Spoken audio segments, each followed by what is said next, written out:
At 3 in the morning on June 30th, 1950, as soldiers from the People's Democratic Republic in the north, North Korea, were marching south and obliterating the South Korean troops, the Pentagon in Washington, D.C. received communication from Douglas MacArthur, who was still the American military commander of all of the armed forces in Asia, the American armed forces in Asia.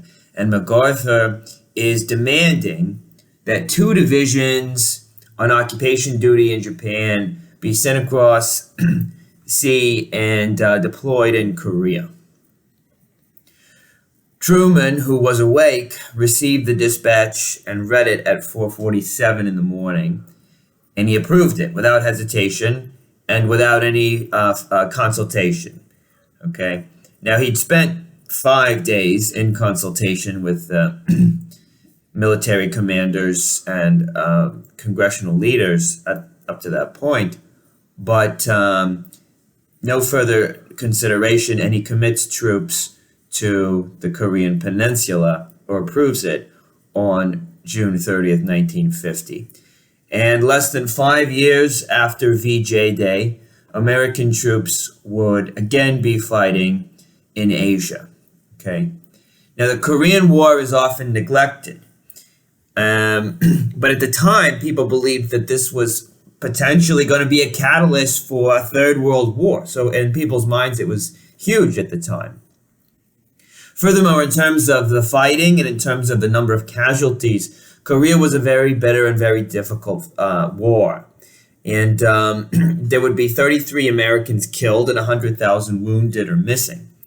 A total casualty count in Korea was over 4 million. And the ratio of civilian deaths to total deaths in Korea was even higher than it was in the Second World War. So this was not a small, inconsequential, unimportant event. This was a very terrible war that affected civilians particularly badly. Now, the question is, why did Americans fight this war, especially when they'd so recently gotten out of World War II, right? Like, what are you doing? You're going back to war again?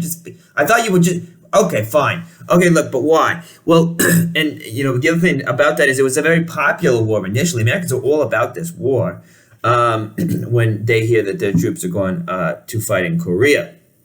So why the war and why the popularity for it, right? Well, we have to keep in mind people are thinking about what happened in the 1930s.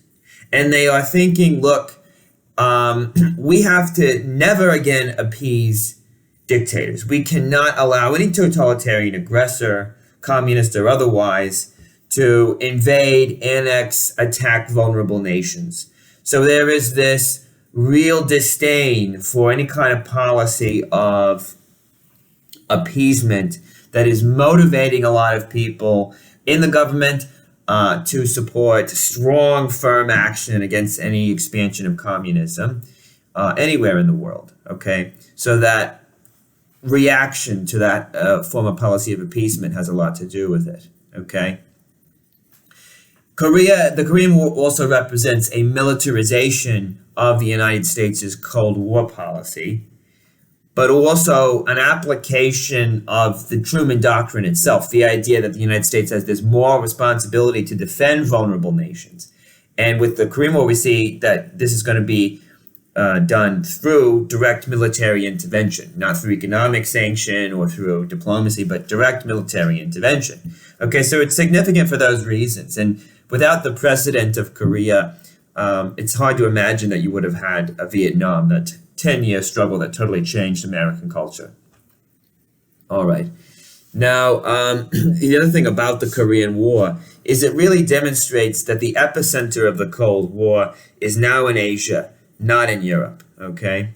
And the war, which was never called a war, but was always called a police action, it comes in after months of escalating tensions between Stalin and Truman, and a lot of mounting anxiety for Americans. And what are they worried about? They're worried about the spread of communism, okay?